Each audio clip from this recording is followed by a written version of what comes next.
એટલે શું એ જોતા પહેલા આ પ્રકરણમાં તમે શું ભણવાના છો? આ પ્રકરણમાં દ્રાવણ કેટલા પ્રકારના હોય છે, બરાબર?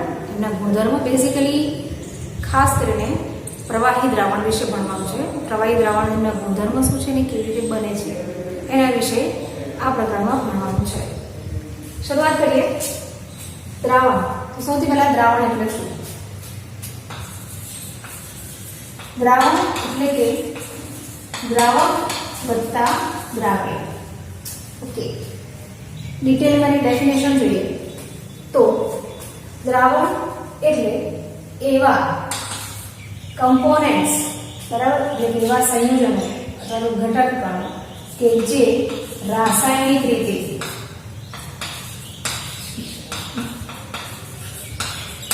એકબીજા સાથે પ્રક્રિયા ના કરતા હોય.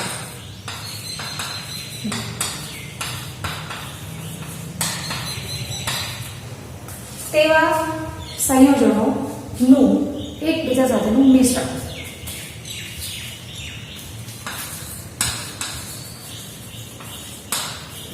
મિશ્રણ કરું પણ કેવું મિશ્રણ? તો હોમોજીનિયસ મિક્સચર. એટલે આપણે લખીએ કે હોમોજીનિયસ મિશ્રણ. ઓકે, હવે બાજુ બીજો શબ્દ આવે હોમોજીનિયસ મિક્સચર. તો આ મિક્સચર વિશે ભણી ગયા છે મિશ્રણ 11મા ધોરણમાં. હોમોજીનિયસ મિક્સચર, હેટરોજીનિયસ મિક્સચર, બરાબર. એટલે શું? તો હોમોજીનિયસ મિક્સચર એટલે એવું છે કે જેમાં બધા જ ઘટક એક જ સરખી કલામાં હોય, જુદા જુદા ના હોય. પ્રવાહી તો બધા જ પ્રવાહી હોય, દ્રાવક, દ્રાવ્ય, વોટેવર જે પણ છે બધાની કલા એક જ સરખી હોય. એને હોમોજીનિયસ મિક્સચર કહેવાય. ભૌતિક રીતે આપણે એને એકબીજાથી અલગ નથી કરી શકતા. એમના ગુણધર્મો, જે પણ ઘટકો એકબીજામાં મિશ્ર થાય છે એમના ગુણધર્મ આખા બદલાઈ જાય છે. અને જે પણ મિશ્રણ આપણને મળતું હોય એ મિશ્રણના નવા જ ગુણધર્મો હોય. એટલે એના જે ગુણધર્મ છે એ ગુણધર્મો એમાં રહેલા ઘટક કણના ગુણધર્મથી અલગ પ્રકારના હોય છે. અને આપણે હોમોજીનિયસ મિક્સચર કહીએ છીએ, બરાબર. બીજું છે હેટરોજીનિયસ મિક્સચર. હેટરોજીનિયસ મિક્સચર એટલે એવું મિશ્રણ કે જેમાં ઘટક કણોની કલા જુદી જુદી હોય. ઘન, પ્રવાહી અથવા વાયુ અલગ અલગ કલામાં હોઈ શકે. અને આખા મિક્સચરના જે ગુણધર્મ છે એ ગુણધર્મ એકચ્યુઅલી મિશ્રણના ગુણધર્મ ના કહેવાય, પણ જે ઘટક કણથી બનતું હોય એ ઘટક કણના મિશ્રણ જે ગુણધર્મ છે એનું ટોટલ થતું હોય, આપણે એવું કહી શકીએ. અથવા તો બીજી રીતે એવું કહેવાય કે હેટરોજીનિયસ મિક્સચરના ગુણધર્મ જે છે એ જે ઘટક કણથી એ મિશ્રણ બનતું હોય, એટલે તો જે પદાર્થોથી મિશ્રણ બનતું હોય એ પદાર્થમાંના કોઈ પણ એક સ્વતંત્ર રીતે આપણે જોતા હોય તેના ગુણધર્મ સાથે મેચ થતા હોય અને હેટરોજીનિયસ મિક્સચર કહેવાય. એટલે આપણે એવું કહી શકીએ કે દરેક દ્રાવણ એ હોમોજીનિયસ મિક્સચર છે. બટ એવું જરૂરી નથી કે બધા જ હોમોજીનિયસ મિક્સચરને આપણે દ્રાવણ જો કહી શકાય, બરાબર. પણ ક્યારેકની વાત અલગ છે. તો આપણે એવું કહીએ કે દ્રાવણ એ હોમોજીનિયસ મિક્સચર છે, એટલે સમાંગ મિશ્રણ છે. સમાંગ મિશ્રણ અને વિષમાંગ મિશ્રણ. સમાંગ મિશ્રણ બધા જ પદાર્થો અથવા તો બધા જ ઘટકો એક જ સરખી કલામાં હોય. ભૌતિક રીતે એમને અલગ ના કરી શકાય એકબીજાથી, એમને સેપરેટ કરવા, એમને અલગ કરવા હોય તો એને રાસાયણિક પ્રક્રિયાથી જ અલગ કરી શકાય. એને કહેવાય હોમોજીનિયસ એટલે કે સમાંગ મિશ્રણ. અને આ સમાંગ મિશ્રણ એટલે આપણું થયું દ્રાવણ. ઓકે, આ સમાંગ મિશ્રણ ખરું, પણ એમાં એક એ છે કે એમાંથી કોઈ એક પદાર્થ અથવા તો ઘટક અથવા તો સભ્ય કે જેનાથી મિશ્રણ બને છે, બરાબર, કોઈ એક કમ્પોનેન્ટ એ દ્રાવણ જેવી કલા ધરાવતું હોય તો એને દ્રાવણ કહેવાય. એટલે કે ઉદાહરણ આપણે લેવું હોય તો પાણી અને ખાંડ, બરાબર. આ જે દ્રાવણ પડે છે આપણે કેવી અવસ્થામાં મળે છે? પ્રવાહી અવસ્થામાં મળે છે. તો આ જે મુદ્દો છે એ મુદ્દાનો મતલબ શું થાય કે કોઈ પણ એક ઘટક પાણી અને ખાંડનું જે મિશ્રણ છે, સમાંગ મિશ્રણ બને છે, બરાબર. તેમાં કોઈ પણ એક ઘટક એ દ્રાવણની જે કલા છે એના જેવું મેચ થવું જોઈએ. તો દ્રાવણની આપણને કલા કેવી મળે છે? પ્રવાહી કલા મળે છે.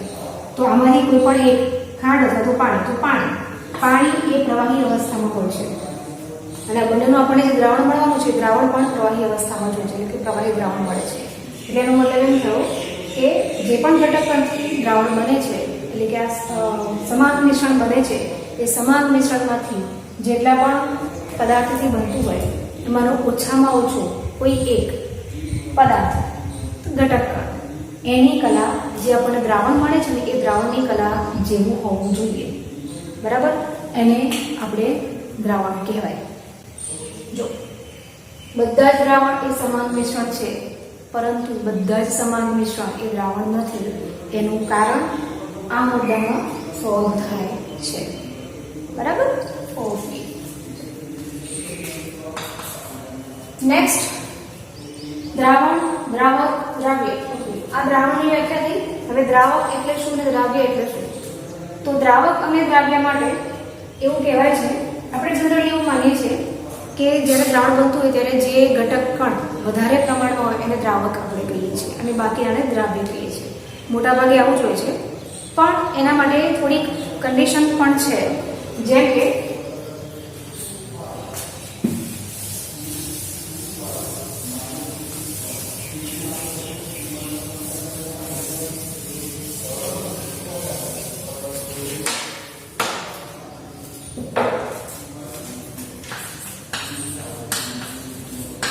દ્રાવણ, તો દ્રાવણમાં એવું ઘટક કણ અથવા એવો પદાર્થ કે જે ની કલા દ્રાવણ જેવી હોય. આ ક્યારે લાગુ પડે કે જ્યારે દ્રાવક અને દ્રાવ્ય બંને અલગ અલગ કલામાં હોય એના માટે છે. એટલે અહીંયા આપણે લખી શકીએ કે દ્રાવક અને દ્રાવ્યની કલા જુદી જુદી હોય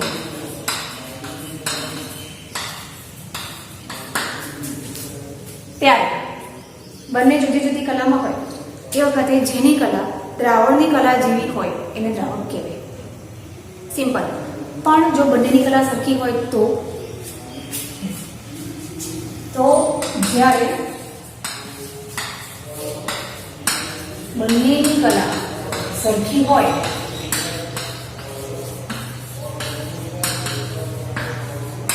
ત્યારે શું જોવાનું? ત્યારે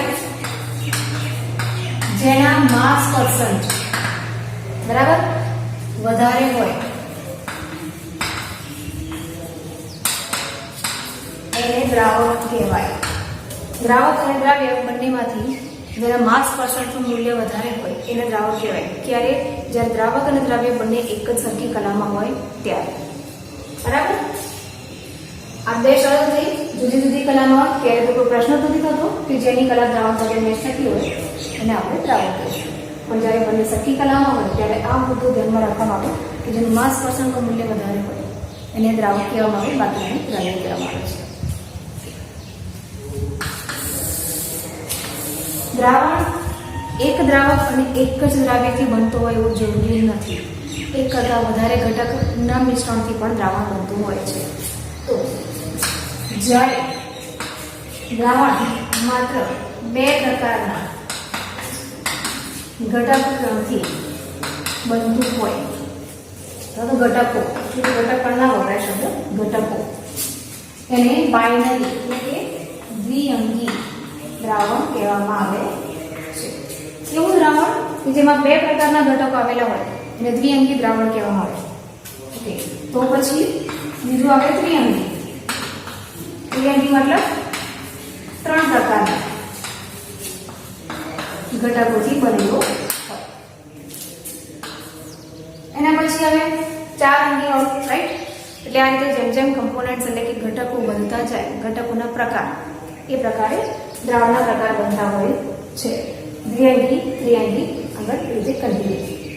ઓકે, નેક્સ્ટ જોઈએ આપણે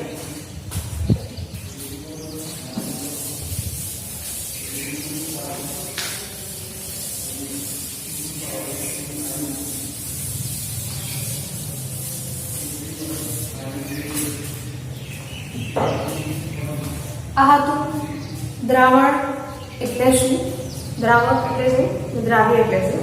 હવે મેઇન દ્રાવણની ટાઈપ્સ. દ્રાવણ કેટલા ટાઈપના હોય છે? ટોટલ 3 પ્રકારના દ્રાવણ હોય: ઘન દ્રાવણ, પ્રવાહી દ્રાવણ અને વાયુમય દ્રાવણ. આપણે જોઈએ દ્રાવણનો પ્રકાર. દ્રાવ્ય અને દ્રાવક અને ઉદાહરણ. સૌથી પહેલા આપણે જોઈએ વાયુમય દ્રાવણ. વાયુમય દ્રાવણ એટલે દ્રાવ્ય અને દ્રાવક. જો દ્રાવણનો પ્રકાર શેના પર આધાર રાખે? ફરીથી એકવાર હમણાં જ આપણે થોડી વાર પહેલા જોયું કે દ્રાવક એ કોને કહેવાય? તો દ્રાવક એને કહેવાય કે જેની કલા દ્રાવણની કલા સાથે મેચ થતી હોય. તો આજે આપણે દ્રાવણ જોયું વાયુમય દ્રાવણ. તેની પહેલી શરત એ થાય કે દ્રાવણ વાયુમય ત્યારે જ કહેવાય કે જ્યારે દ્રાવક વાયુ અવસ્થામાં હોય. એટલે પહેલું આવશે દ્રાવક કઈ અવસ્થામાં હોય? વાયુ. બરાબર. હવે દ્રાવ્ય પણ વાયુ અવસ્થામાં હોય અને દ્રાવક પણ વાયુ અવસ્થામાં હોય તો એનું ઉદાહરણ આપણે જે હવામાં ઓક્સિજન અને નાઇટ્રોજન ગેસનું મિશ્રણ. હવામાં જે વાયુનું મિશ્રણ છે એ વાયુનું મિશ્રણ આ પ્રકારના દ્રાવણમાં આવે. બધા જ વાયુ ઓક્સિજનનું નાઇટ્રોજનમાં મિશ્રણ. બીજું દ્રાવ્ય પ્રવાહી અવસ્થામાં છે અને દ્રાવક વાયુ અવસ્થામાં છે. ઓકે, એનું ઉદાહરણ ક્લોરોફોર્મ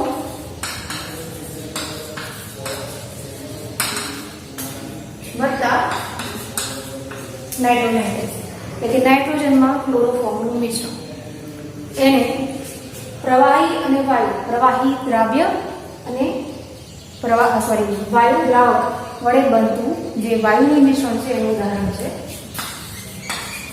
દ્રાવ્યની અવસ્થા ઘન હોય અને દ્રાવક વાયુ અવસ્થામાં હોય. એનું ઉદાહરણ છે કપૂર નું હવા એટલે કે ડાયનાઇટ્રોજનમાં મિશ્રણ. બરાબર. કેમ્ફર, જેને કેમ્ફર કહેવાય, કપૂર નું ડાયનાઇટ્રોજનમાં રહેલું મિશ્રણ. આ એ વાયુમય દ્રાવણનું ઉદાહરણ છે. હવે બીજું પ્રવાહી દ્રાવણ.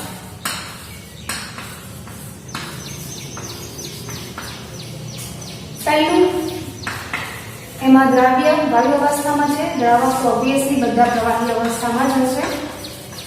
ઓકે, એનું ઉદાહરણ હવામાં રહેલો ઓક્સિજન અને પાણી. પાણીમાં દ્રાવ્ય થયેલો ઓક્સિજન એ વાયુ પ્રવાહીથી બનતું પ્રવાહી દ્રાવણનું ઉદાહરણ છે. બીજું ઉદાહરણ બંને પ્રવાહી અવસ્થામાં હોય આલ્કોહોલ અને પાણીનું મિશ્રણ એટલે પાણી.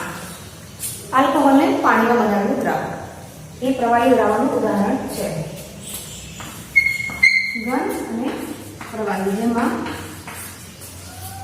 દ્રાવ્ય એ ઘન અવસ્થામાં છે. એનું ઉદાહરણ આપણે લઈ શકીએ ખાંડ અને પાણી. પાણીમાં બનાવેલું ખાંડનું દ્રાવણ એ ઘન દ્રાવ્ય અને પ્રવાહી દ્રાવકથી બનતું પ્રવાહી દ્રાવણનું ઉદાહરણ છે. બીજો એક પ્રકાર છે ઘન દ્રાવણ. ઘન દ્રાવણમાં પહેલું દ્રાવક તો ઘન અવસ્થામાં જ હશે. જો દ્રાવ્ય વાયુ અવસ્થામાં હોય તો એવા ઘન દ્રાવણનું ઉદાહરણ હાઇડ્રોજન વાયુનું પેલેડિયમમાં બનાવેલું દ્રાવણ. બીજું, જો દ્રાવ્ય પ્રવાહી અવસ્થામાં હોય, દ્રાવક તો ઘન અવસ્થામાં જ છે, તો એના માટે મર્ક્યુરીનું સોડિયમમાં બનાવેલું એમાલ્ગમ. મર્ક્યુરી કોઈ પણ ધાતુ સાથે મિશ્ર ધાતુ બનાવે તેને એમાલ્ગમ કહેવાતું હોય છે. એટલે મર્ક્યુરી પ્રવાહી અવસ્થામાં હોય છે અને સોડિયમ એ ઘન અવસ્થામાં હોય છે. આ બંનેનું મિશ્રણ થતું એટલે કે સમાન મિશ્રણ એટલે દ્રાવણ. તો મર્ક્યુરી એમાલ્ગમ સોડિયમ સાથેનું એ ઘન દ્રાવણનું ઉદાહરણ છે. પહેલું બંને દ્રાવક અને દ્રાવ્ય બંને ઘન અવસ્થામાં હોય એવું ઉદાહરણ આપણે જોઈએ કોપર અને સોનું. સોનાને મજબૂતાઈ આપવા માટે સોનાના દાગીનાને મજબૂતાઈ આપવા માટેમાં થોડા ઘણા પ્રમાણમાં તાંબુ એટલે કે કોપર ઉમેરવામાં આવતું હોય છે. તો આ એક ઘન દ્રાવણનું ઉદાહરણ છે. દ્રાવણની સાંદ્રતાને માપવા માટેના કેટલાક સૂત્ર એ ઓલરેડી તમે 11મા ધોરણમાં જોઈ ગયા છો. આપણે ખાલી થોડું ઘણું બ્રીફ ઉપર જોઈ લઈએ કયા સૂત્ર છે. એક છે માસ પરસન્ટ એટલે કે વજનથી ટકાવારી. પહેલું જો આ સૂત્ર દ્રાવ્ય માટે વપરાતું હોય કે દ્રાવ્યના માસ પરસન્ટ દ્રાવ્ય માટે માસ પરસન્ટ તો એનું સૂત્ર શું થશે? દ્રાવ્યનું વજન એટલે કે દ્રાવ્યનું માસ ભાગ્યા દ્રાવણનું કુલ દળ એટલે કે કુલ વજન. પર્સન્ટેજ છે એટલે કે ગુણ્યા 100. દ્રાવક માટે વજનની ટકાવારી દ્રાવકનું વજન ભાગ્યા દ્રાવણનું કુલ વજન ગુણ્યા 100. આ માસ પરસન્ટ બરાબર. આવી જ રીતે ખાલી ટકાવારી ના લેવી હોય તો એના અંશ લેવા માટે આ જે સૂત્ર આવે છે માસ ફ્રેક્શન કહેવાય છે. માસ ફ્રેક્શન એ જો દ્રાવ્ય માટે હોય તો આ જે સૂત્ર છે થોડોક જ ફેરફાર છે. દ્રાવ્યનું દળ ભાગ્યા દ્રાવણનું દળ. તમે 100 વડે ગુણો તો ટકાવારીમાં આવી જાય. બસ આટલો જ ફેર છે, બીજો કોઈ ફેરફાર નથી. સેમ આના માટે દ્રાવક માટે પણ દ્રાવકનું દળ અને દ્રાવકનું વજન ભાગ્યા દ્રાવકનું વજન અથવા તો દળ. આ દળ એ આપેલું દળ છે, આણ્વીય દળ નથી. બીજું કદ થી ટકાવારી. એમાં દ્રાવ્ય માટે દ્રાવ્યની કદથી ટકાવારી માટે દ્રાવ્યનું કદ ભાગ્યા દ્રાવણનું કદ ગુણ્યા 100. એવી જ રીતે દ્રાવક માટે દ્રાવકનું કદ ભાગ્યા દ્રાવણનું કુલ કદ ગુણ્યા 100. આ કદથી ટકાવારીનું સૂત્ર છે. આ માસ પરસન્ટ એટલે કે માસ એટલે કે વજનની ટકાવારી માટેનું સૂત્ર છે. બરાબર. બંનેમાં સરખું છે. જો દ્રાવ્ય માટે હોય તો ઉપર દ્રાવકનું દ્રાવ્યનું વજન આવે અને દ્રાવક માટે હોય તો દ્રાવકનું વજન આવે. એવી રીતે કદથી ટકાવારી માટે દ્રાવ્ય માટે જોતા હોઈએ તો દ્રાવ્યનું પદ આવે, નીચે દ્રાવકનું પદ આવે. બાકી બધું જ સેમ છે, કોઈ ફેરફાર નથી. એના પછી નેક્સ્ટ ppm પાર્ટ્સ પર મિલિયન. એનું એક સૂત્ર છે મોલ અંશ ગુણ્યા 10⁶. આવી જ રીતે બીજું સૂત્ર બને છે માસ ફ્રેક્શન એટલે કે દળના અંશ ગુણ્યા 10⁶. આ એક સૂત્ર છે ppm. બરાબર. હવે આપણે બીજા સૂત્ર આગળ જોઈએ એ પહેલા મારે સાફ કરવું પડશે.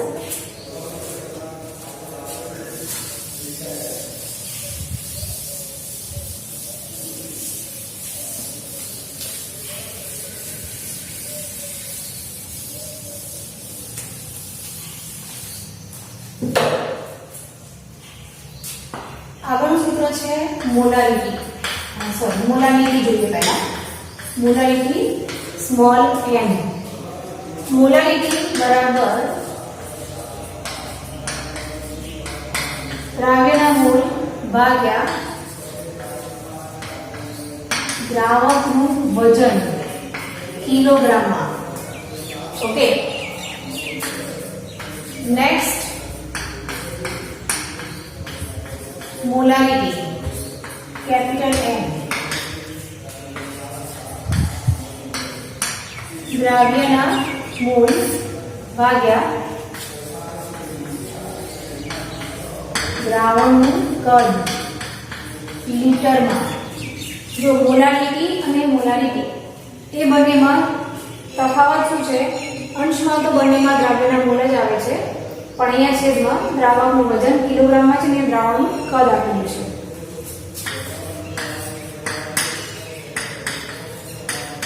Normality N capital N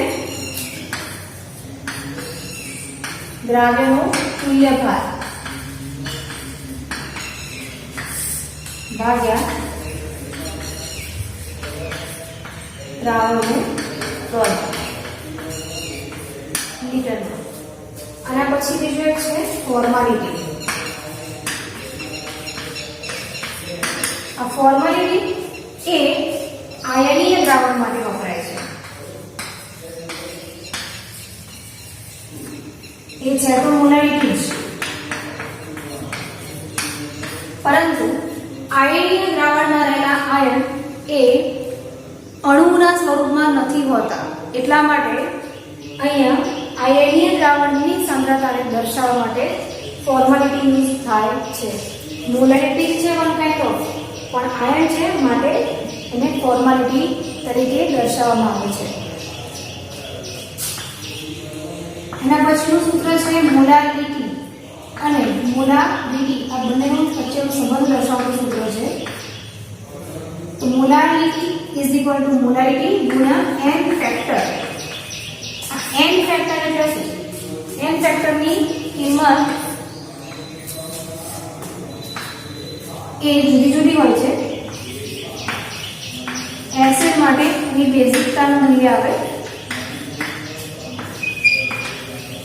base હોય તો એસિડિકતાનું મૂલ્ય આવે, આયન હોય તો એનો વીજભાર આવે,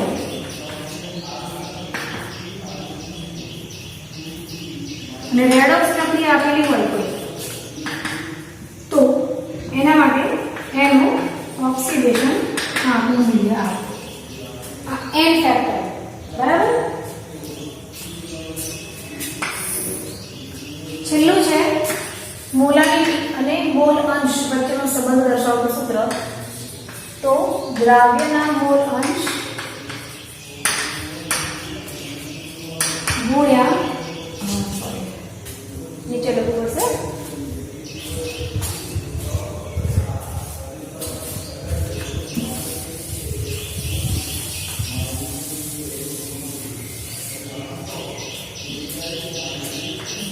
મોલારિટી બરાબર